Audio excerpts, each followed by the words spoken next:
Donc on a vu la semaine dernière que l'essentiel, c'est de servir Akash Baruch Besimcha. On avait ramené le pasouk dans la Torah, dans Parashat Ekev, où là-bas c'est ramené que les klalotes, vous vous rappelez, ils n'ont pas envie de monter à la Torah, on avait dit, mais en fait c'est le meilleur moment il faut monter à la Torah. Dans les klalotes, il y a des malédictions dans la Torah qui sont très très dures, très graves. Et à la fin, la Torah dit pourquoi ils vont arriver ces choses-là. Parce qu'on n'a pas servi à Kadosh Baruch ou Besimcha, ou Betuv Levav. Parce qu'on n'a pas servi Hachem avec joie. C'est-à-dire que la joie, c'est pas simplement un mieux que tu fais dans la Torah. C'est pas un mieux dans la Vodat Hachem. C'est le Ikar, c'est le principal de la Vodat Hachem. Les klalot, toutes les malédictions qui sont graves, c'est grave ce qu'il y a écrit là-bas. On avait dit qu'une mère, elle mangera ses enfants, des trucs horribles. Tu dis, bon, c'est qu'on a fait des avérotes très graves. Non. Parce que vous n'avez pas servi à Akash Baruch Besimcha. La simcha, c'est le socle de la Vodat Hachem. C'est le principal de la Vodat Hachem. D'accord?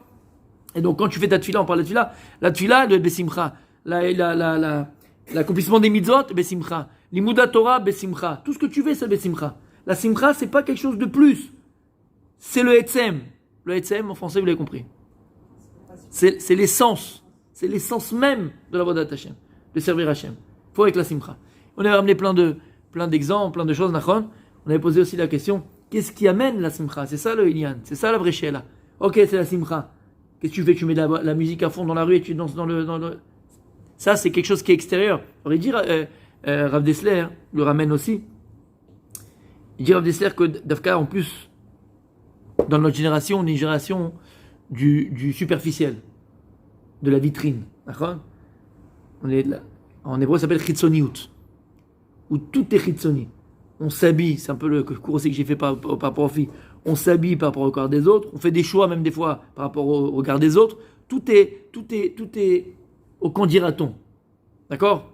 Comment je suis vu à l'extérieur? C'est très superficiel. Mais il dit Rav Dessler que malgré tout, on a besoin du superficiel.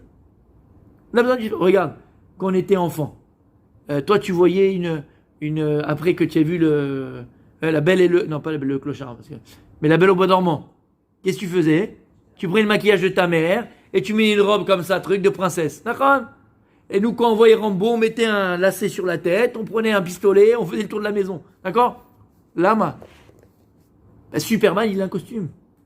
Wonder Woman, elle a un costume. Alors c'est le costume qui fait sa force? Non! Mais ça fait bien. Mais c'est pareil. C'est pareil.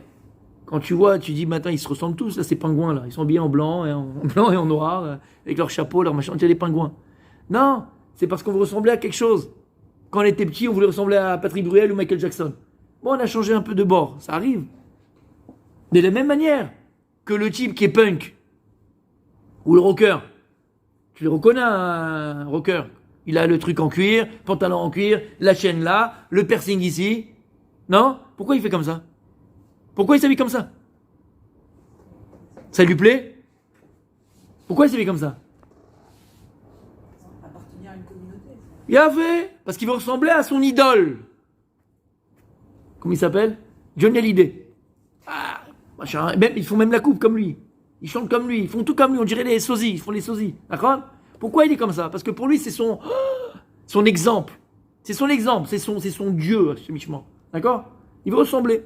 Et une communauté, que ce soit les punks, que ce soit les rock'n'roll, les motards, que ce soit, d'accord, elle s'habille de cette façon. Un Français dans la rue, tu reconnais à 80 km. Mais non, c'est pas péjoratif ce que je dis, hein, attention. Hein. C'est normal, ça a toujours existé. C'est comme ça. Avec la bandoulière. D'accord, si tu reconnais à 80 km. Non, pourquoi? Parce qu'il appartient à une certaine communauté, il appartient à une certaine... C'est comme ça, ok? Bah c'est pareil. Mais dans la Torah, c'est pareil aussi. Si maintenant toi, ton exemple, ce à quoi tu veux ressembler, ton ambition, c'est de ressembler au Rav Kanievski. Ton ambition, c'est de ressembler au Rav Dia Yosef. Tu vois ce que je veux dire? Bah, tu essaies de lui ressembler, donc tu limites. Alors, attention, tout ça, ça reste Ritsoni, Emet. Ça reste très, très, très superficiel. Très superficiel. Parce que c'est pas parce que tu as mis le costume que tu es le Rav Kanievski, hein. Le Rav Kanievski, il est Rav Kanievski avec un costume. Nous, on est avec le costume sans être Rav Kanievski. T'as compris la différence? Mais on veut l'imiter, on veut lui ressembler. Tu reconnais même un Chabad à 80 km. Tu reconnais un Chabad là-bas. Même dans la Torah, t'as différents courants. il a le chapeau exactement comme le rabbi le fait. Pourquoi il fait ça? C'est ça qui va faire changer ta tefila, bémet entre nous. La tefila du type qui met le chapeau comme le rabbi, sa tefila, elle est différente. Elle est différente? Non? Oui ou non? Non, cette tefila, elle n'est pas différente. Mais tu veux que je te dise quoi? Ouais, elle le rend différent. Parce que le fait qu'il va mettre le chapeau comme le rabbi, qu'il va ressembler au rabbi par exemple, ressembler à tel rabbi, il va s'habiller de cette façon-là, il dit Rav Dessler, c'est superficiel, on est tous d'accord. Aval, on est dans une génération où le superficiel influence sur l'intériorité. Comment? C'est vrai, émet, mais c'est la réalité. Et la réalité, elle fait que tu dois utiliser tous les moyens pour révéler la Avodat Hashem. Et c'est vrai, émet. Mais quand moi je me rappelle quand j'étais à Aix-les-Bains, d'accord, moi j'étais avec mon jean, avec mon truc, avec Sarcellois, quoi, normal, tranquille. Mais j'ai commencé à changer ma façon d'habiller, changer ma kippa. Pas parce que c'est de moi-même tout seul. Alors c'est Chitzoni, c'est pas la kippa qui fait le rabbin, c'est pas la kippa qui fait la personne, c'est pas la kippa qui fait l'être. Mais on est tellement Chitzoni, on est tellement une génération qui dirait de superficiel, que ça va avoir un impact, malgré tout, sur l'intériorité. Tu comprends ce que ça veut dire? Oui, comprenez? Ça va avoir un impact sur l'intériorité. Et le fait de vouloir ressembler, même si au départ je ne le suis pas, même si au départ c'est vraiment superficiel, mais doucement, mon comportement il va changer. Ma façon de parler elle va changer. Ma façon d'être elle va changer. De la manière qu'un type il était habillé comme vous et moi normalement, c'est normalement, et tout d'un coup il a un genou qui passe par la tête, il s'habille comme un punk. Ben, il parle comme eux, il vit comme eux, d'accord? Et ainsi de suite. Donc attention, c'est très important. Pour en arriver à ça, mesdames, une qui suit peut-être? Les choix. Non, on parlait de quelque chose là. On parlait de la simcha. Oui, il a fait. Et donc on parlait aussi de la... Voilà, la tfila. On parlait de la tfila, mais dans la rue. C'est quoi la simcha, on a dit? C'est quoi la simcha? Alors au départ, la simcha, elle peut être hitzonite. La simcha, elle peut être superficielle. Il dit Rabbi Nachman, Defka. Il dit qu'au départ, entre guillemets, oblige-toi à être joyeux, même si tu l'es pas. Fais semblant. D'ailleurs, entre parenthèses, c'est tellement vrai ce qu'il dit Rabbi Nachman, Béhémet, c'est tellement profond là. Quand on te dit ça, tu dis, bon, il a dit quelque chose, c'est mignon, sympa, on va le faire. Mais c'est tellement profond. Qu'est-ce qu'il dit? Il dit Rabbi Nachman, même si Béhémet, t'as pas la simcha, tu sais pas ce qu'est la simcha, t'as pas. Il te dit, habitue-toi à la simcha. Fais semblant d'être besimcha. C'est pourquoi? Parce qu'on a tellement pris l'habitude de faire la tronche. On fait même plus exprès maintenant, c'est devenu un réflexe. Fais pareil. Alors c'est quoi? Fais un réflexe en besimcha, fais semblant d'être besimcha. Et tu verras que ce semblant au départ, eh ben il va influencer sur ton état d'âme, sur ton état d'être. Donc oui, tu peux mettre la musique et faire le mariole pendant 2 minutes. Mais là, ce qu'on essaie de voir, Ezrat Hashem, c'est ne plus rester dans cette simcha qui est chitzonite, qui est superficielle, mais arriver à cette joie intérieure profonde. Cette joie intérieure profonde qui va me permettre de dépasser, de surmonter tous les aléas, comment dire en français, les aléas, exactement, tous les aléas de la vie. Parce que dans la vie, il y a des moments qui sont, Baruch Hashem, joyeux, et des moments qui sont beaucoup plus difficiles. Et quelqu'un qui va acquérir cette simcha traim, cette simcha pnimite, profonde, intérieure, réfléchie, vraie, juste, cette personne elle serait capable de surmonter toutes les vagues et toutes les tempêtes et tous les ouragans de la vie. Et on avait expliqué la semaine dernière que la simcha, elle est procurée par quoi? Qu'est-ce qui va me faire acquérir cette simcha, cette joie intérieure véritable? On a expliqué, c'était quoi? La emuna et le bitachon. On a donné la définition que donne le Chazon Ish. Quelle différence entre la emuna et le bitachon? La emuna, je traduis en français, c'est la foi. C'est quoi le bitachon? L'assurance. C'est la confiance, on va dire. Foi et confiance. Et bitachon, c'est exactement, c'est l'assurance. Quelle différence on a dit la semaine dernière entre la emuna et le bitachon? Théorie et pratique. Il a fait théorie et pratique. Il dit le Chazon Ish, que emuna, la foi, c'est la théorie. Le bitachon, c'est dans la pratique.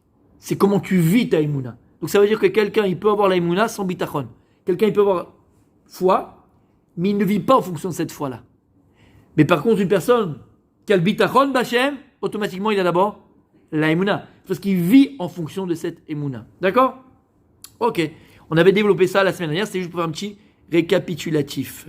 Alors là, j'arrive à un gros problème, c'est que je n'ai plus de place dans la... Machin. Bon, on va voir comment on va faire. D'accord? J'ai oublié d'enlever les cours. Mince. C'est clair? C'est bon? Ok. Et on avait dit donc, c'était Emouna Bitachon. Et maintenant, la Sheela, elle est comme ça. Il dit le Rav dans Chot Tzadikim, ou Maou Geder à Emouna. Maintenant, c'est quoi la Emouna? Puisque la Emouna, c'est la théorie. Avant d'avoir la pratique, je suis obligé d'avoir la Emouna, comme j'ai expliqué. Tu peux avoir le Bitachon sans Emouna. D'abord, il y a Emouna, après, tu as Bitachon. Donc, il faut que j'ai la Emouna. Il faut que j'ai la foi en Kadosh Baruch Hu. Maou Geder à Emouna. C'est quoi la définition de la Emouna? Je vous pose la question. C'est quoi la Emouna? C'est quoi Yod Mamin Bachem? Cette Emouna qui va être capable de surmonter tous les aléas de la vie. Oui. Savoir qu'il est là pour nous à chaque instant. Il a fait très joli, très vrai, Emet. Ok, qui dit quoi? C'est quoi la Emouna? Ta fille elle vient te voir, elle te dit maman regarde, c'est quoi la Emouna? Tu me dis aie confiance et machin, et Dieu il est là, Dieu il fait tout, et prie à Dieu. C'est quoi la Emouna maman?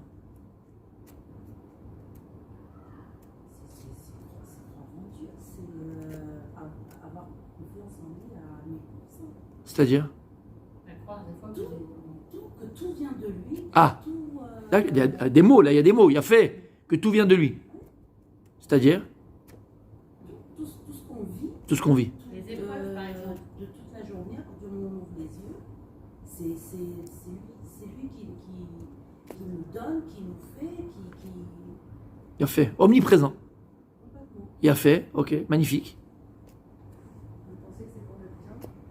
Comment? De penser que tout ce qui arrive, c'est forcément pour notre bien? Emet, il a fait. Si t'es pas les Mouna, t'es cuit. Parce que tu poses des questions. Pourquoi moi? Qu'est-ce que j'ai fait? Qu'est-ce qu'il y a? Pourquoi? Comment? Emet, il a fait. Que ce soit dans le bien ou le mal. Il a fait ce que vous avez dit.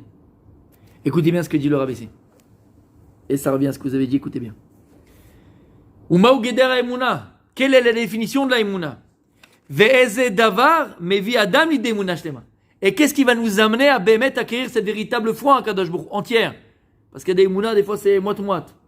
Des fois c'est un peu. Qui avait 50-50 la Emouna et Meshkin, il est resté là-bas?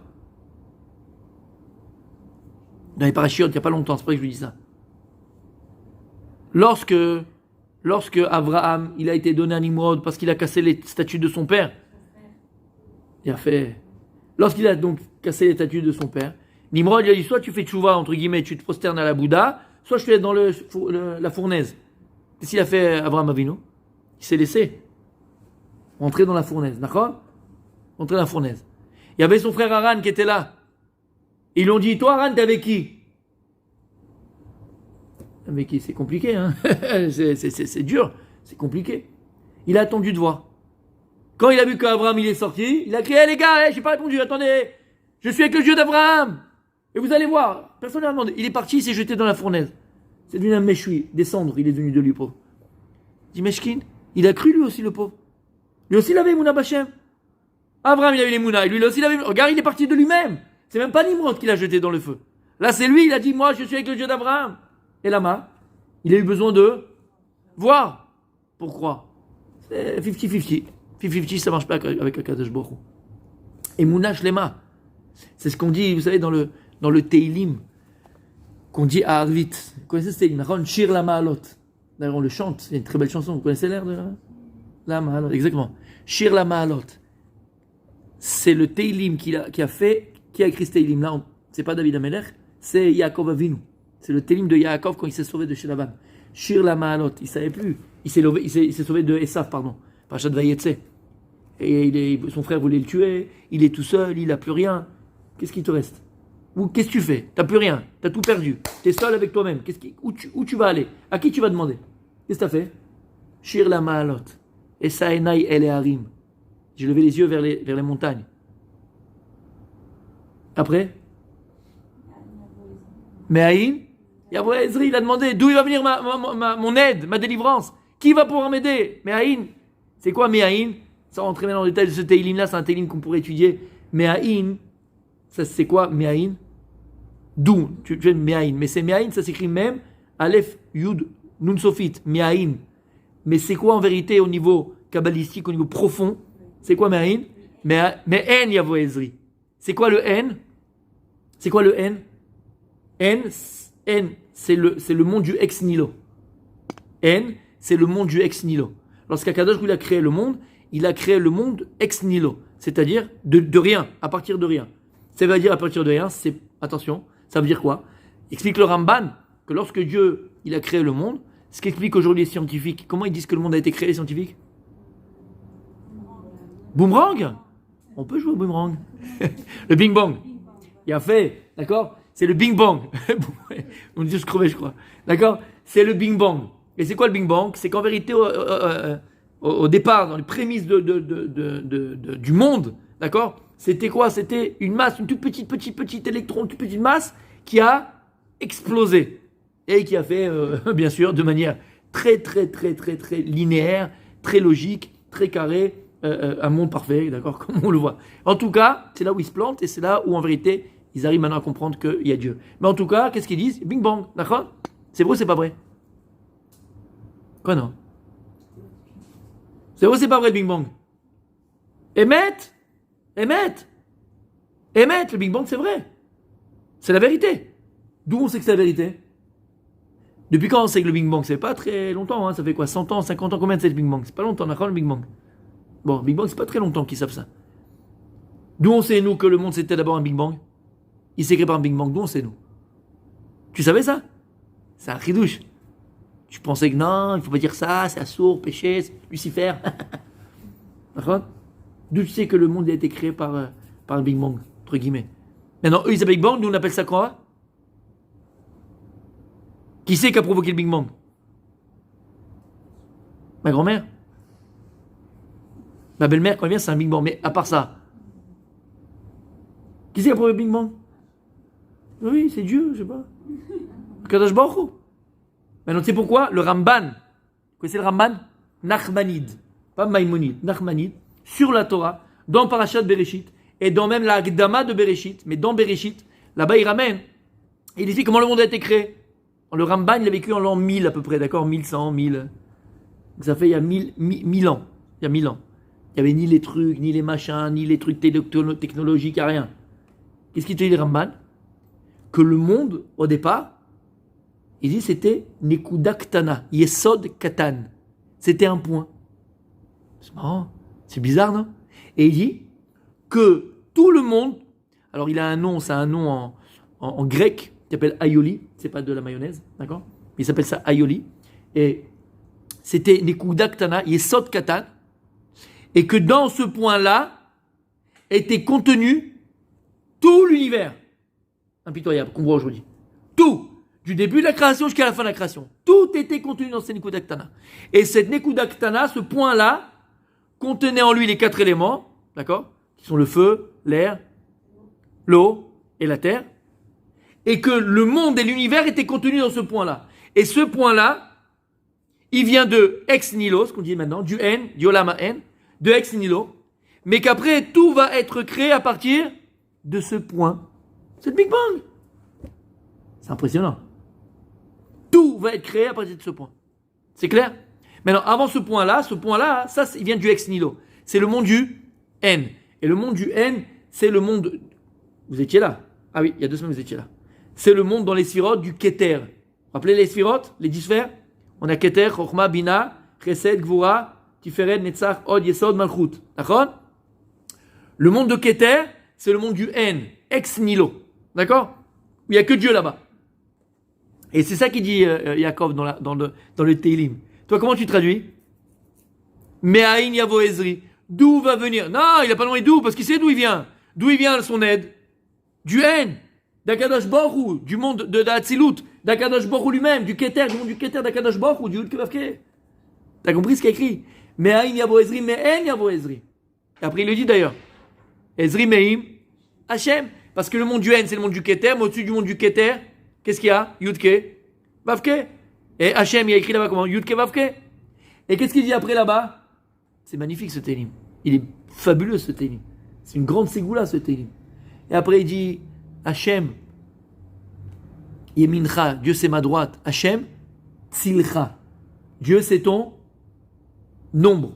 Hashem Tzilcha. C'est quoi Hashem Tzilcha? Dieu c'est mon nombre. Ça veut dire quoi? Et Dieu Ganevina est dans la même chose, le Baal Shem Tov. Il dit lorsque tu vas maintenant montrer ta main sur une ombre, d'accord? Tu mets ta main. Si maintenant je mets ma main comme ça, qu'est-ce que je verrai sur mon ombre? L'ombre de ma main. Je mets ma main comme ça. Et je vois l'ombre de ma main. Qu'est-ce que je vois dans l'ombre? Combien de doigts? Vous êtes sûr? 10? Les 5 doigts plus les 5 doigts de l'ombre. Mais non, dans l'ombre. Ah, dans l'ombre. Je vois 5. Piège. Si je monte 3, qu'est-ce que je vois dans l'ombre? 3. Ce qu'il dit ici. Il dit le Gaon. Il dit Yaakov Avinu. Il dit David Amelech. Hashem Tzilcha.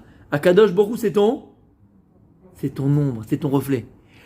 Exactement de la même manière que toi, tu vas placer ta Emouna en Akadosh Baruch Hu.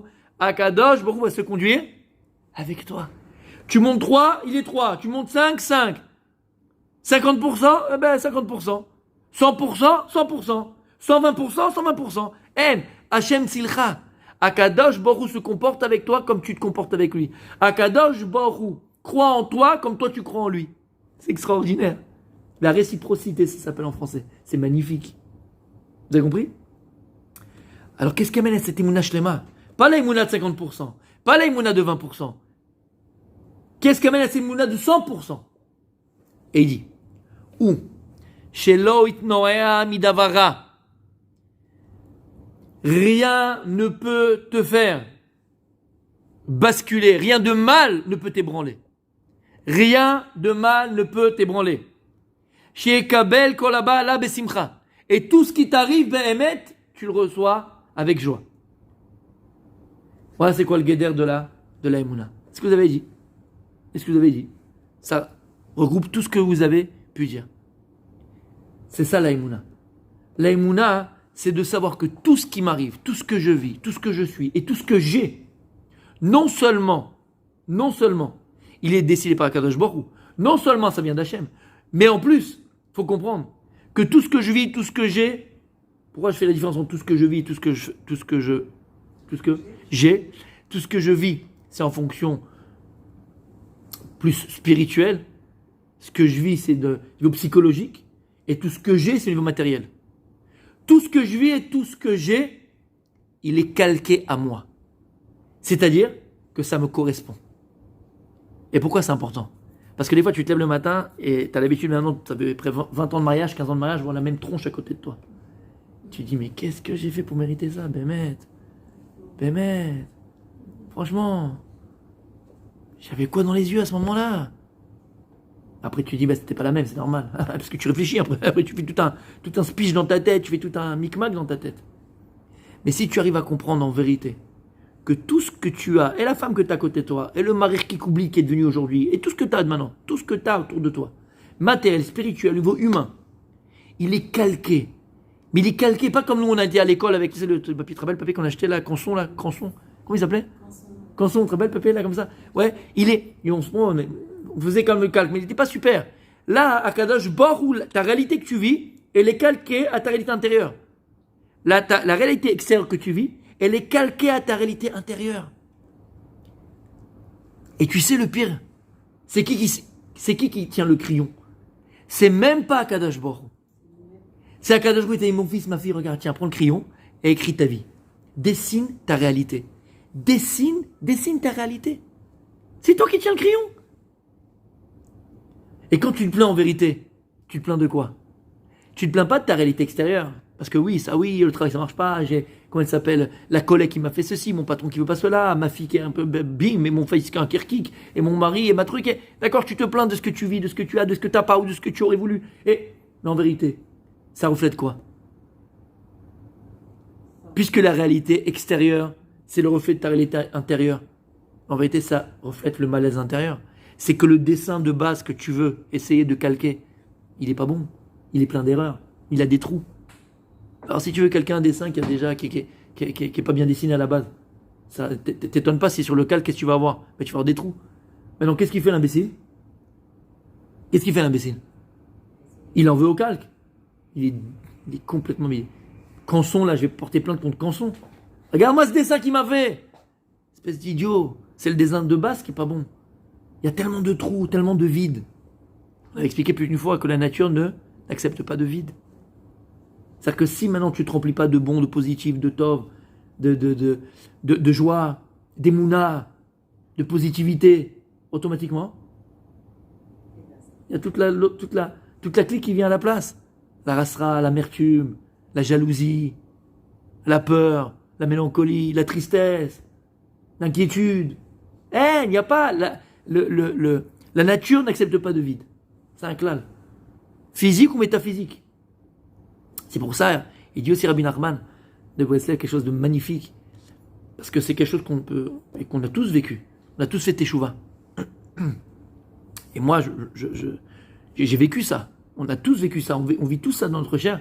C'est comment tu fais teshuva et tu as envie un petit peu ici, là, tu sais, toutes les mauvaises images que tu as eues dans ta jeunesse et que tu n'as pas forcément choisi. Je ne parle pas ceux que tu as choisi, bon, Bichlal. Mais même ceux que tu n'as pas choisi. D'accord? Quand on était petit, on n'a pas choisi, on est allé en vacances. Moi, quand j'étais petit, on m'a amené à Cannes. Vous avez dit déjà, tous les étés, on allait un mois à Cannes, un mois en Israël. Ok?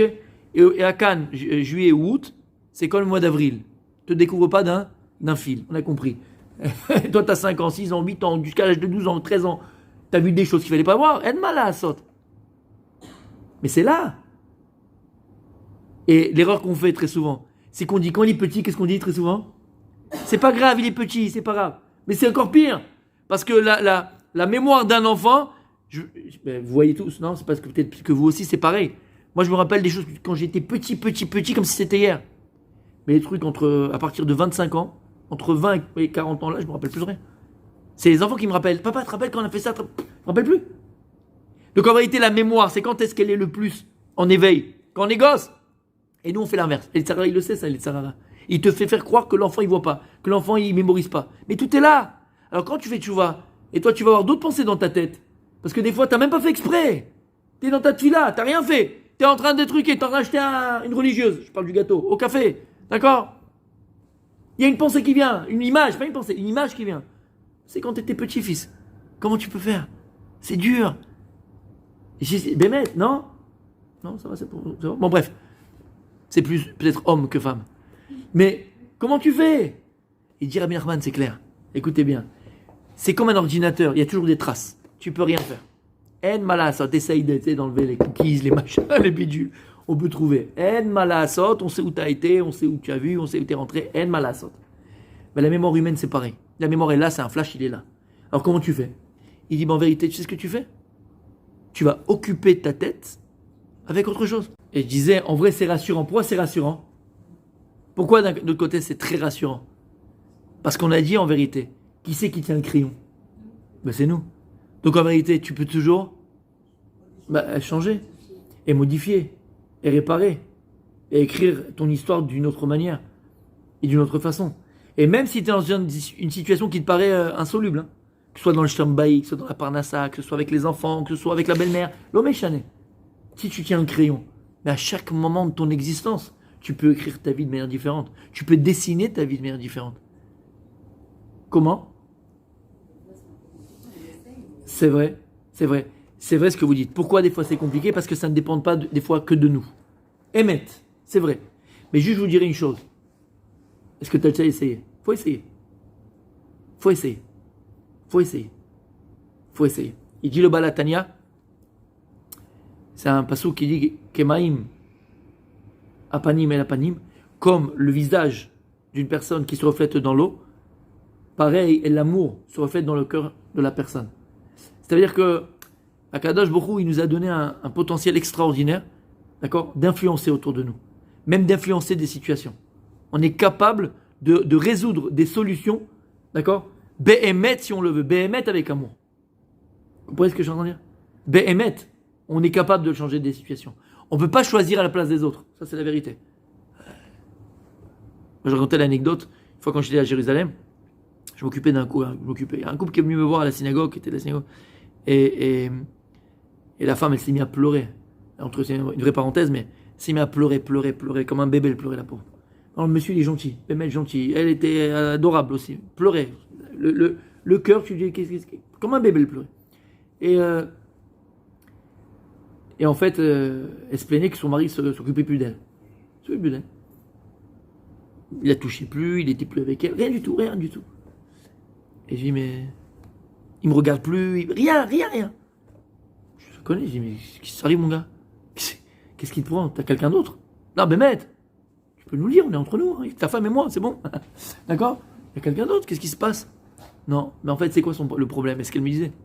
C'est pas une blague, hein, c'est quelque chose de vécu. C'était quoi son problème? C'est une maladie. Aujourd'hui, il faut savoir que c'est reconnu comme une maladie. Mais bon. Non. Il avait une addiction.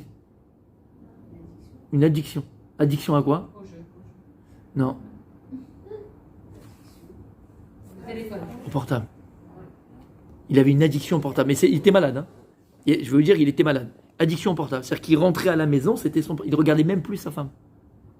Il regardait plus sa femme. Il pouvait faire ce qu'il veut et regardait plus sa femme. Et le gars se rendait même pas compte au départ qu'il était malade. Donc on a essayé, on a truqué, on a parlé, on a fait des machins. Ça a duré 2-3 jours. Il était malade. Maman, c'est une maladie. Addiction au portable. Il était chômeur Shabbat. Ouais. Alors, c'est le Shabbat, il peut regarder ça. Ben, le Shabbat, ouais, mais c'est d'après sa femme, le Shabbat. Je vous dis franchement, même d'après sa femme, le Shabbat, il allait en scred et il prenait son portable. Ouais. Addict, non, c'est une maladie, je vous rigole pas, c'est une maladie. Bref. Et je lui dis, mais tu vas perdre ta femme, fils. Tu vas perdre ta femme. Après 3 mois que j'ai essayé de rouler, j'ai dit, écoute, allez voir quelqu'un d'autre, ou un psy, ou un autre rave, qui tu veux, mais je peux plus rien faire pour vous. Je lui dis, je peux plus rien faire pour vous. Donc je suis d'accord, c'est vrai. Parfois, la réalité qu'en face, c'est que le gars, il veut pas sortir. Il est malade, il veut pas se soigner. Qu'est-ce que tu veux faire? T'as quelqu'un en face de toi qui est malade, tu comprends? Ok, mais on parlera de ça. Ok? En tout cas, on revient donc à la Emouna. Et la Emouna, c'est ça en vérité. C'est que rien ne pourra jamais m'ébranler. Et c'est ça cette Emouna qu'il faut avoir à Kadosh Baruch Hu. Et lorsque tu vis Behemet ta vie de cette manière-là, que rien ne peut t'ébranler, jusqu'à qui dit David Amelech, Gam ki elech beget salmavet, lo irara ki ata, il m'a dit. Rien de mal peut m'arriver. Même si je me trouve dans la vallée de la mort. La vallée de la mort. Rien de mal peut m'arriver. Lama, qui ata, il m'a dit. Parce que tu es avec moi, Kadosh Baruch Hu. Et il y en a qui ont été dans la vallée de la mort. Il y en a qui ont été dans la vallée de la mort, Hachem Ishma. Des gens qui ont traversé la Shoah. Et qui ont été capables de se relever de la Shoah. Après, toujours un témoignage que j'avais entendu. C'était quelqu'un qui avait traversé la Shoah. Et lui, à Auschwitz, c'était quoi son boulot? C'était d'enlever les corps du faux crématoire. D'accord?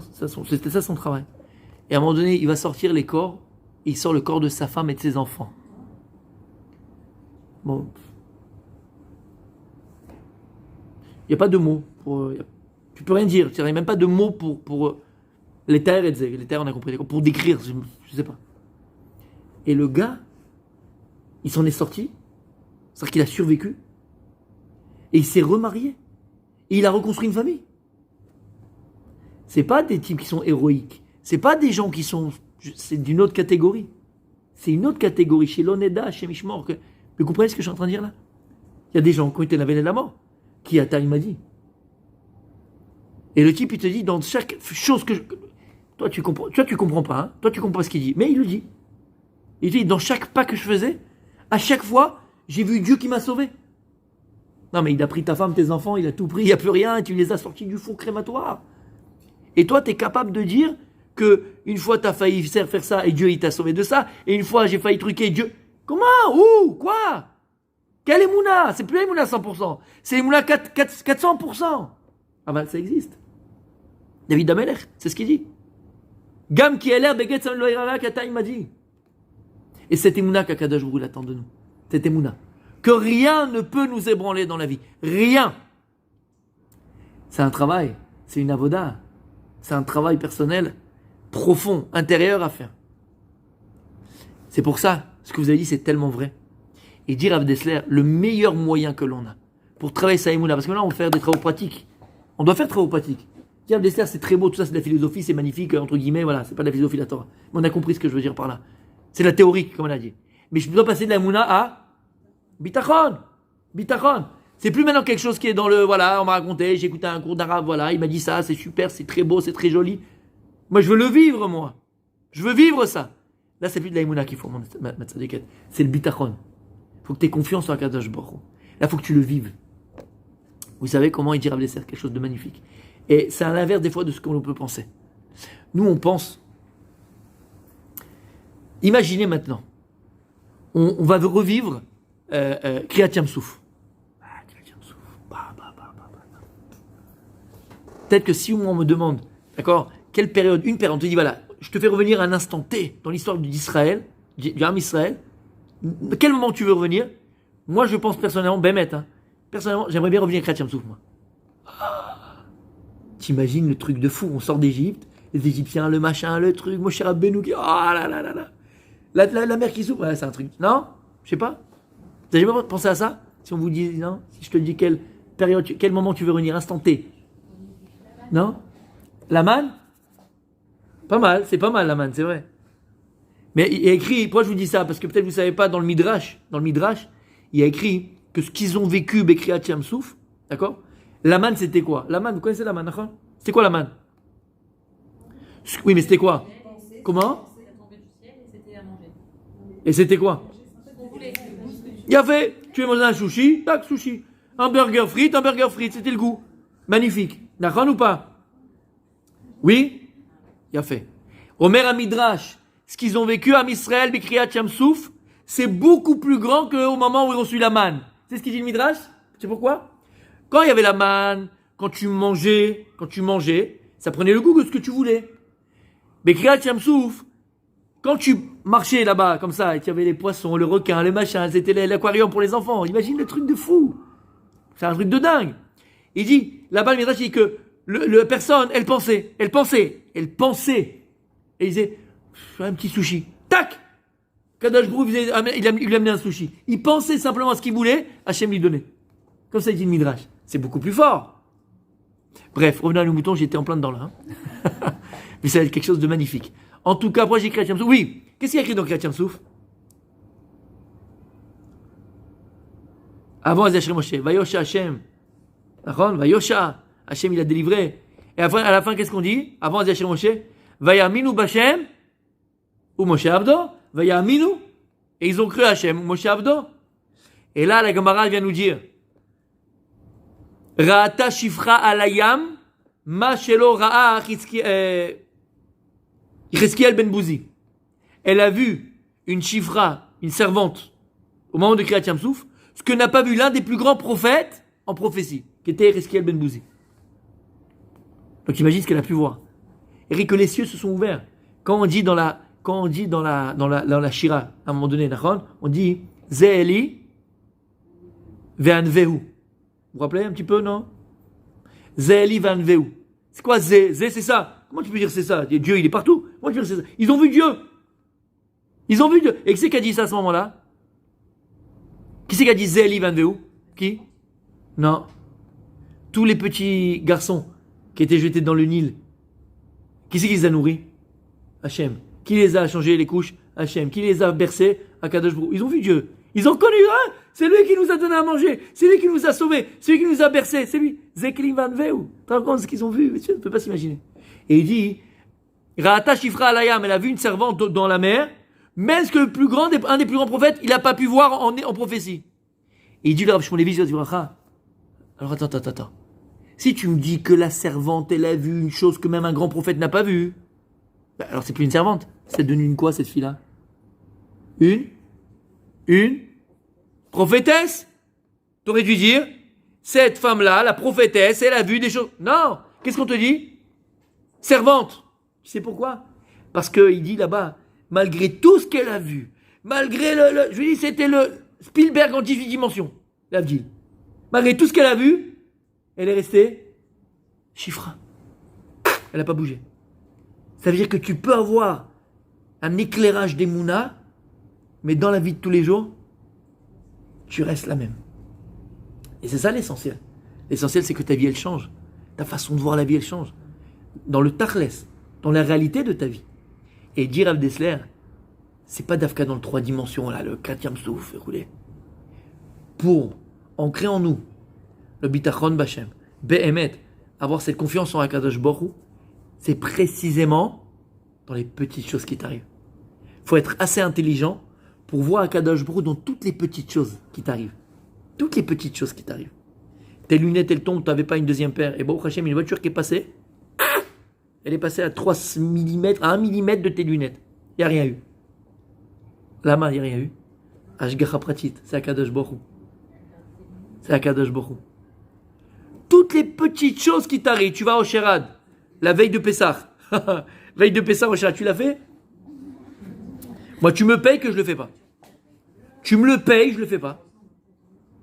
Moi, ça m'est arrivé avec des fois que j'allais faire les courses à Jérusalem. Même pas paye du Pessah, hein, d'accord? À Rami Lévi, tout ça. Je prenais le caddie. Entre-temps, il y avait un demi-heure de monde qui arrivait. Je voyais les queues interminables. Je laissais le caddie, je partais. Je peux pas. L'Oechol. Impossible. Maintenant, toi, t'arrives, veille de Pessah. Bon, t'es obligé. Il y a la famille qui vient. T'as pas pu acheter. Là, ce qui s'est passé. Maintenant, va trouver une place à Osherad, ma petite cocotte. Avec la place, c'est 3 heures. Avec la place. Et vas-y. Et les gens, ils se disputent. Tu les as vus se disputer pour les places. Et ils vont presque arriver aux mains. Et toi, t'arrives, ma cocotte. T'arrives, tu dis, regarde. Akadosh Baruch Hu, c'est pour le Shabbat, c'est pour le truc, c'est pour le Pessah. Toi, t'arrives, clac, et tu vois, ils sont en train de se battre. Et toi, t'es là, tranquille, tu prends. Mais là, si tu vois pas Akadosh Baruch Hu, t'as raté le Mifran. Comment on dit en français le Mifran? Chercher le Mifran en français. Hein? T'as raté un examen. Tout ça, c'est un examen qu'Hachem il t'amène. C'est un examen qu'Hachem il t'amène. Ne cherche pas Akadosh Baruch Hu dans du 3-dimensionnel, dans du 18-dimensionnel. Regarde Akadosh Baruch Hu dans les petites choses. Et tu veux que je te dise pourquoi? Parce que tu vas te rendre compte que nos grands-mères, elles avaient cette émouna là. Elles voyaient Dieu dans leur pkeïla. Elles voyaient Dieu dans le plat qu'elles préparaient pour Shabbat. Elles parlaient à Akadosh Baruch Hu. C'est vrai ou c'est pas vrai? Mais c'est ça. Et c'est pour ça qu'elles avaient une émouna, mais du rock. L'émouna de nos grands-parents et des gens d'avant, c'était du rock. Parce que c'était pas de la théorie, c'était pas de la philosophie, tout ça. C'était du vécu. Un Shabbat s'est bien passé, ça. À la fin, elle dit Ya Rabbi. Elle fait tout un poème pour Akadosh Baruch Hu. Tu comprends? Dans les petites choses de la vie. Les petites choses de la vie. C'est dans ça. Bien sûr, mais c'est bien. Mais c'est ça. Et c'est ça quand même, c'est ça qui fait grandir. C'est là où on voit Hachem. C'est là que tu vas avec Akadosh Baruch Hu. Et c'est ce qui fait qu'après, tu vas pouvoir appréhender la vie de manière différente. Tu vas pouvoir même, Ezrat Hashem, régler les problèmes de la vie de manière différente. Parce que tu sais qu'il y a une Eshgacha Pratit. Il y a un Kadosh Baruch Hu qui est omniprésent. Ouais. Vous n'avez pas les Sidurim, d'accord? J'ai oublié si vous pouvez, mais bon, après on peut le dire à l'oral, hein, c'est pas grave, c'est juste pour voir. Si vous l'avez. Parce qu'on essaie de ramener ça toujours à la tefila aussi, d'accord?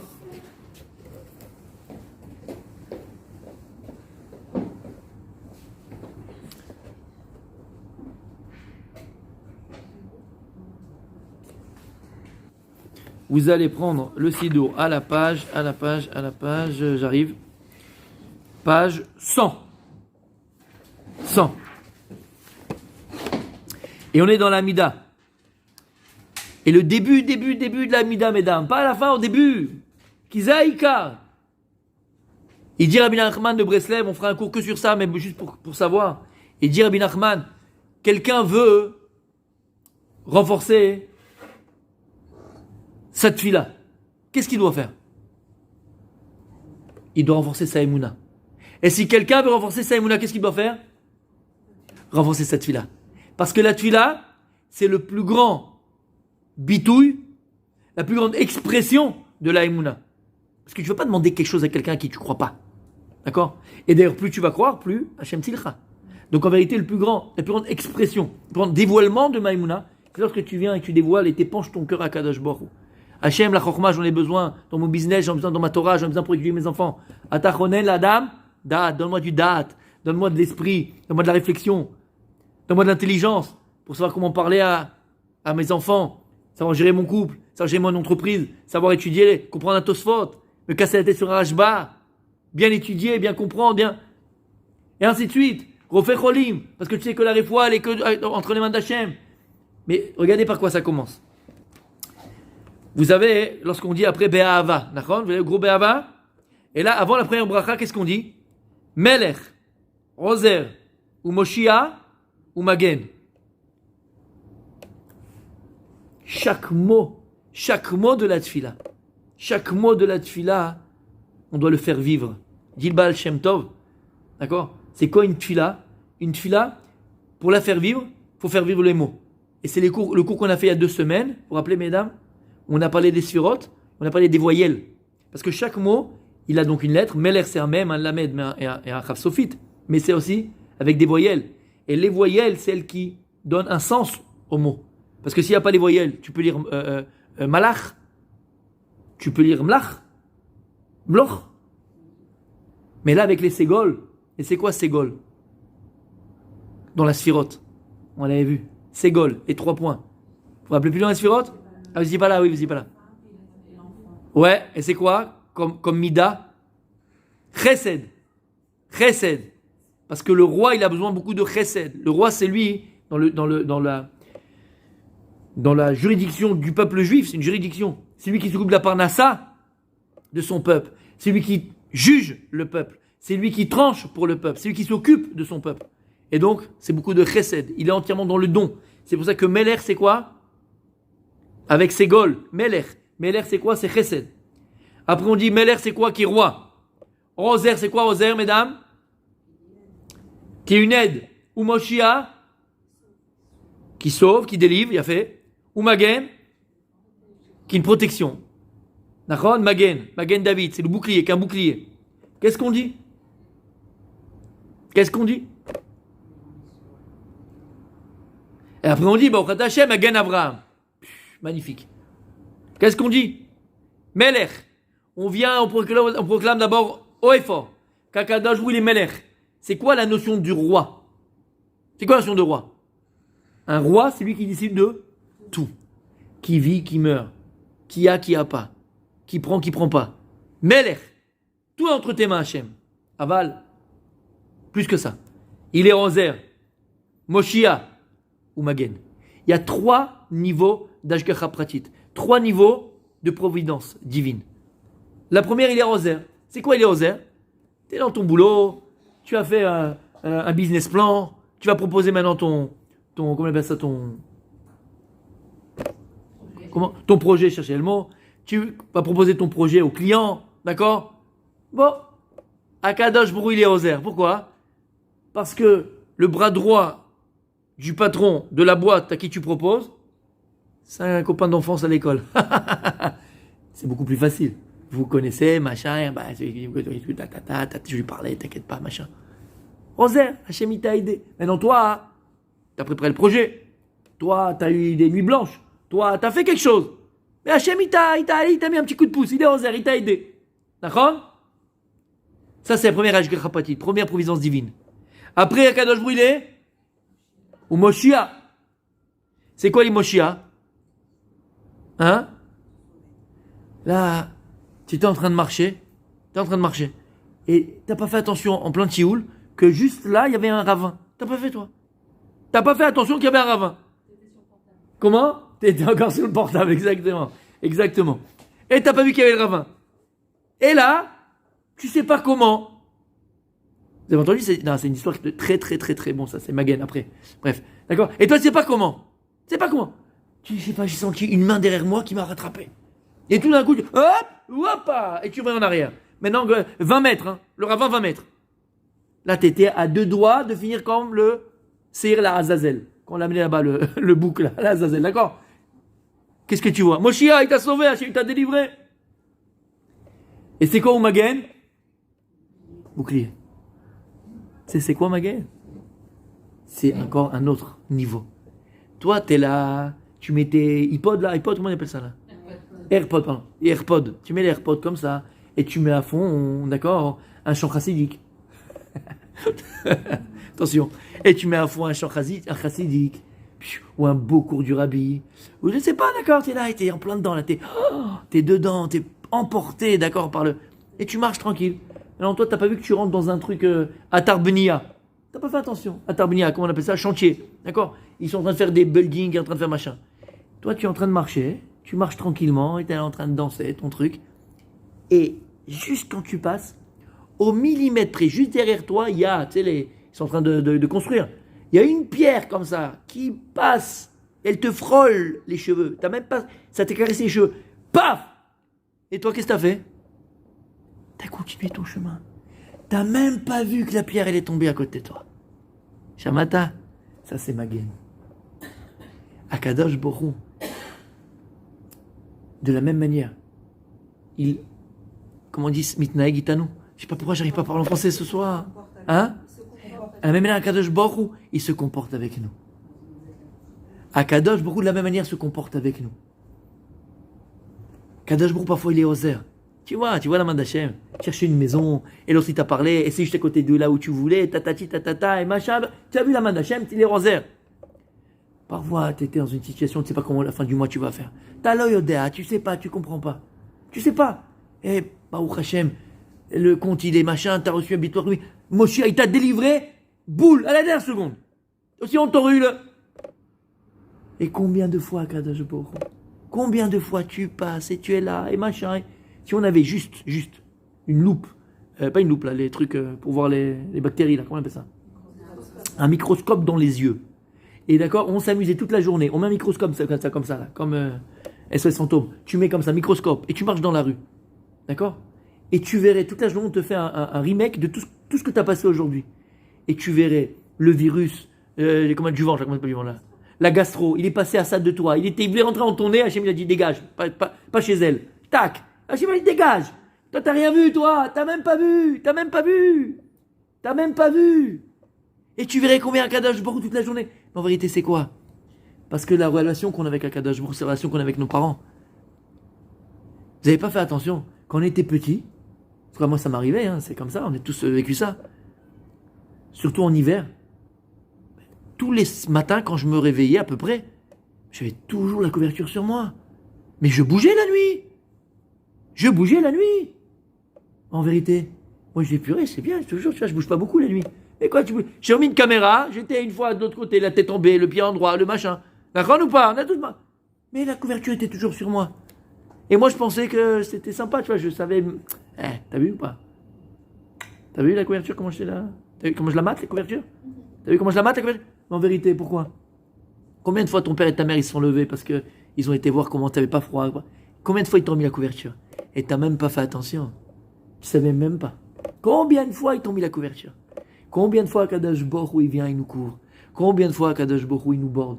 Combien de fois Kadosh Baruch Hu il nous console? T'as même pas fait attention. Des fois t'avais pas le moral, il t'a fait venir une super copine que t'avais depuis longtemps. C'est qui? C'est Kadosh Baruch Hu, il veut te consoler. T'as compris? C'est ce qu'on dit ici. Avoir conscience de ça. Melech, Ozer, ou Moshiach, ou Magen. Et on termine pour aujourd'hui avec ça. Je l'ai trouvé aujourd'hui. J'étais un peu fatigué, alors j'avais pas. Donc j'ai étudié des choses comme ça qui me. Pas trop entre guillemets. C'est très difficile, mais voilà, des choses que le cœur il a envie d'étudier. Et il y a un livre qui s'appelle le Olelot Ephraim. Olelot Ephraim, c'est le Kli Yakar. Le Kli Yakar, il a écrit des Pirushim sur la Torah. Et il a écrit celui quand il était très jeune. Alors je peux pas vous dire quel âge il avait, mais il était très très très jeune. Il devait avoir peut-être 14 ou 15 ans. Vous imaginez? Un livre, mais d'une profondeur. Je sais pas. Je sais pas si c'est humain, en tout cas, voilà. Comprenez c'est quoi la beauté du Ham Israël. Et là-bas, écoutez bien. Et il dit comme ça. Shlemut ha'adam v'atzlachato tluim o begufo, o bemamono, o benishmato. La réussite d'une personne, elle dépend soit de son corps, on va voir ce que ça veut dire, soit de son argent, soit de son âme. En deux mots, la réussite d'une personne. Quand c'est une personne, tu peux dire qu'elle est bien. Elle a le tov. Tov, c'est shlemut. Elle est shlema. Elle est entière. Elle est complète. Begoufo. Elle est en bonne santé. Bon, au Hashem, c'est l'essentiel, la santé. C'est en bonne santé. Mais alors, des fois, elle est en bonne santé, mais elle n'a pas d'argent. Elle n'est pas shlema. Elle n'est pas entière. Parce que la bonne santé, grâce à Dieu. Mais elle galère les fins de mois. Elle va demander à droite, à gauche. Elle n'est pas shlema. Donc, non seulement la shlemut adam, c'est begoufo. Donc, sa santé. Bemamono, sa situation financière. Si le type il a tous les fins de mois, il peut l'école, il paye les écoles, aller en vacances, c'est ce qu'il faut quoi, les mamono. Venishmato, c'est quoi nishmato? Son intériorité. On va dire son intériorité, son niveau spirituel, sa réflexion.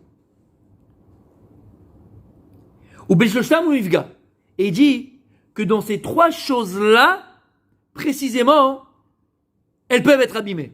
Il peut les perdre, elles peuvent être abîmées. On peut perdre la santé, chas v'shalom. Et du jour au lendemain, chez l'Oneda, en bonne santé jusqu'à 120 ans, tout le monde. Mais la rue peut tourner, on en connaît. Tout était bien, L'argent c'est pareil. Combien ils avaient des fortunes? Ils sont tout perdus. Spirituellement, c'est pareil. Baruch Hashem.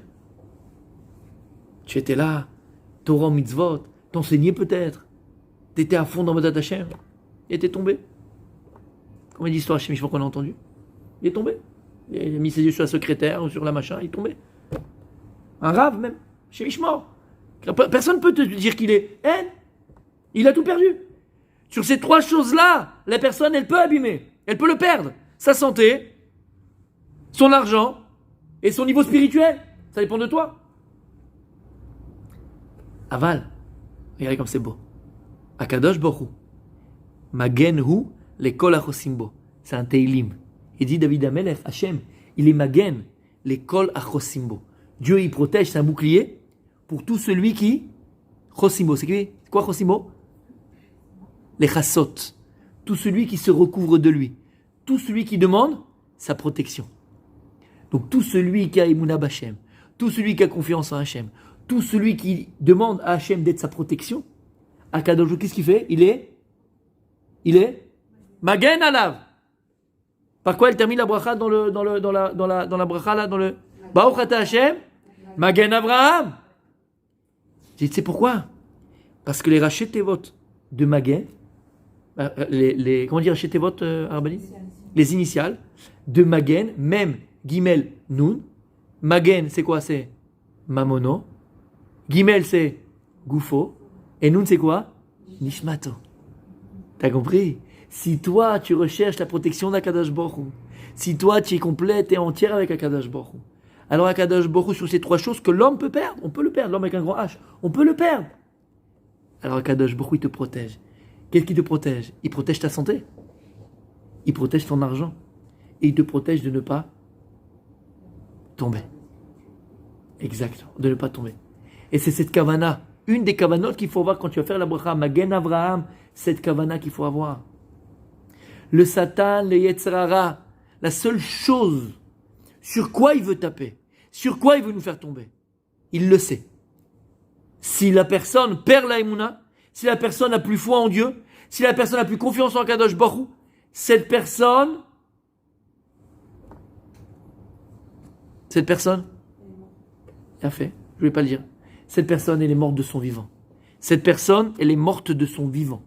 Pourquoi? Tu le comprends? Parce qu'elle a peur à chaque fois de tout. Elle a peur du virus, elle a peur que son la tacharout, comment on dit tacharout? Ouais, il y a la compétition dans le boulot. Donc il a peur que le type il va lui voler son idée. Et il a peur de sortir avec les enfants à la plage parce qu'il a peur de regarder qu'il y a une femme qui n'a pas de... Il n'a pas de vie! Il n'a pas de vie, ce type-là! Cette femme-là, elle n'a pas de vie! Et Yetzer Hara, qu'est-ce qu'il veut? Qu'est-ce qu'il cherche? Qu'est-ce qu'il veut? Qu'est-ce qu'il cherche, Yetzer Hara? Nous enlever la simcha. Écoutez bien. Le Yetzer Hara, on termine avec ça. Le Yetzer Hara, il veut nous taper dans la simcha. Il sait que la simcha, c'est le Ikar l'Avodat Hashem. Il sait que la joie, c'est ce qui amène la bracha à la personne, dans sa maison, dans ce que tu accomplis. La simcha, c'est le plus grand magen, c'est le plus grand bouclier contre toutes les choses mauvaises qui peuvent exister dans le monde. Quelqu'un qui a la simcha, vous savez que quand on choisissait un roi, Dieu choisissait un roi, par exemple Shmuel Hanavi va aller dire à Shaoul HaMelech qu'il va devenir roi sur Israël, ou bien David HaMelech. Vous savez comment on faisait pour que le roi devienne roi? Non? On utilisait l'huile d'onction. Shemen Amishra. Dans la Torah, on appelle ça dans le Nach, Shemen Amishra. L'huile d'onction. L'huile d'onction, qui était Gdusha, on lui mettait au-dessus de la tête, et donc il était intronisé comme roi. Shemen Amishra. L'huile d'onction. Amishra, c'est les mêmes lettres que quoi? Hasimcha. C'est bizarre. C'est pourquoi? Quelqu'un qui a la simcha pnimite, quelqu'un qui a cette joie intérieure. On a expliqué, d'accord, c'est quoi cette joie intérieure et par quoi elle est procurée. Mais quelqu'un qui vit cette joie intérieure, alors tu sais quoi? Tous les mots M-A-U-X de la vie, même s'ils se présentent devant lui, à ce moment-là, mets de l'huile. C'est quoi mets de l'huile? Ça glisse. Ça glisse, ça ne peut pas rentrer. Il est imperméable, fils, il n'y a rien qui rentre. L'Ainara, c'est pour le voisin. L'Ainara, c'est pas chez lui. Les galères, c'est pas ici. La lourdeur, c'est pas chez moi. Ça glisse. Shemen Amishra, c'est pas pour rien. Shemen Asimcha, c'est la simcha, c'est la joie. Tout glisse. Rien ne peut te pénétrer. Mais Davka est précisément le Satan, le Yetzer Hara, où il va vouloir venir te taper dans ta joie, dans la simcha. Parce qu'il sait il sait pertinemment que s'il arrive à ouvrir une brèche dans cette simcha plimite, alors il peut faire rentrer ce qu'il veut à l'intérieur. Et tout son venin à l'intérieur. Tout son venin à l'intérieur. Ah, on a des difficultés financières, on a ceci, on a cela. Relativise, bien au contraire. On a dit, Kolachosimbo, Kadosh Borou, c'est toi mon Marseille, c'est toi ma protection. C'est toi ma protection à Kadosh Borou. On va se relever, on va faire. Ça veut pas dire qu'on va pas connaître des galères, attention. Ça veut pas dire qu'on va pas devoir se battre. Ça veut pas dire qu'on va pas devoir régler des problèmes. Ça veut pas dire ça du tout. Mais la différence entre toi et elle, c'est que elle va être enterrée par sa galère et que toi, tu vas pouvoir être confronté à ta galère et trouver des solutions à cela. Voilà ce que ça veut dire. Et le Satan, encore une fois, sur ça, il veut taper. C'est pour ça qu'il faut béhémet. Ce qu'il faut acquérir véritablement dans notre vie. Et c'est le transmettre à la maison. Transmettre autour de nous cette simcha. Comment? Qu'est-ce qui va m'amener cette simcha? Si béhémet, j'ai cette émouna. Béhémet, j'ai ce bitachon b'Hashem. Sincèrement, véritablement, intérieur, profondément. C'est une conscience. Alors comment tu vas faire? Il dit Rabbi Nachman, tu veux maintenant développer ta émouna, grandir ta émouna, travailler ta émouna, travaille ta tfila. Tfila, émouna, on l'a fait. Quand tu vas faire ta amida maintenant, et tu vas dire, Melech, et la kavana, Melech, Hachem, il n'y a que toi, c'est toi, tout. Ma vie, elle est calquée. C'est mon calque. Je peux à tout moment la changer. Ozer, ou Moshia, ou Magen. Tellement de fois, Hachem, combien de fois par jour tu me sauves de plein de choses, combien, je le vois pas, je le sais même pas. Vous savez, c'est quoi la plus belle paracha de la Torah? Parce qu'elles sont toutes belles. Mais alors, je vais peut-être dire autre chose, autrement.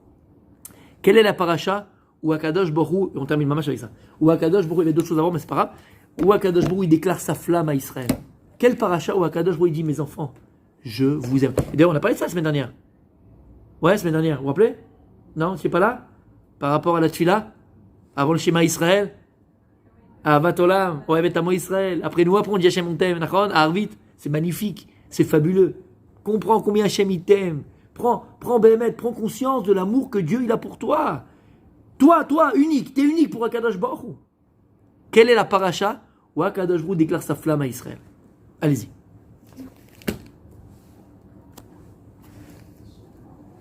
Non? Vous voyez pas? Alors je vous le dis. Parachat Balak. Lorsque Balak il va aller chercher Bilham pour aller maudire le peuple juif. Et quand il veut maudire le peuple juif, il veut pas. Il dit Kelahem. C'est quoi Kelahem? Anéanti-les, c'est-à-dire qu'il ne laisse personne. Bombe atomique, plus de traces. C'est pas bon, tu leur mets une petite tire. Non.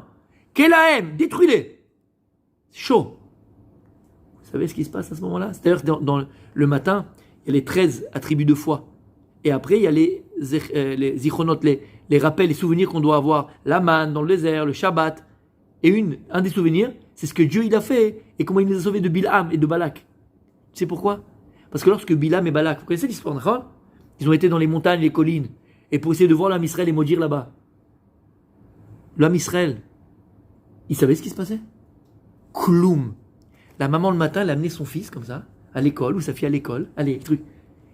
Elle pensait qu'il y avait la bombe atomique qui allait être jetée par le Hezbollah ou par l'Iran. Rien que dalle! On était tranquille. L'autre, il préparait les vacances du mois de décembre. L'autre, il préparait l'anniversaire de sa fille. L'autre, la bar mitzvah du fils. Personne ne savait rien. Personne ne savait ce qui se passait. Il y a Kadosh Baruch Hu, par amour pour l'âme Israël. Magen! Il a dit, vous savez, la maman où je vous parle, le moment où on parle là maintenant, on est ici. Combien de nos ennemis autour de nous, soit Hezbollah et Marshemam, en Iran, au Pakistan, au Odama, combien ils sont en train de penser et faire de l'argent pour essayer, qu'est-ce qu'on va faire pour massacrer Israël?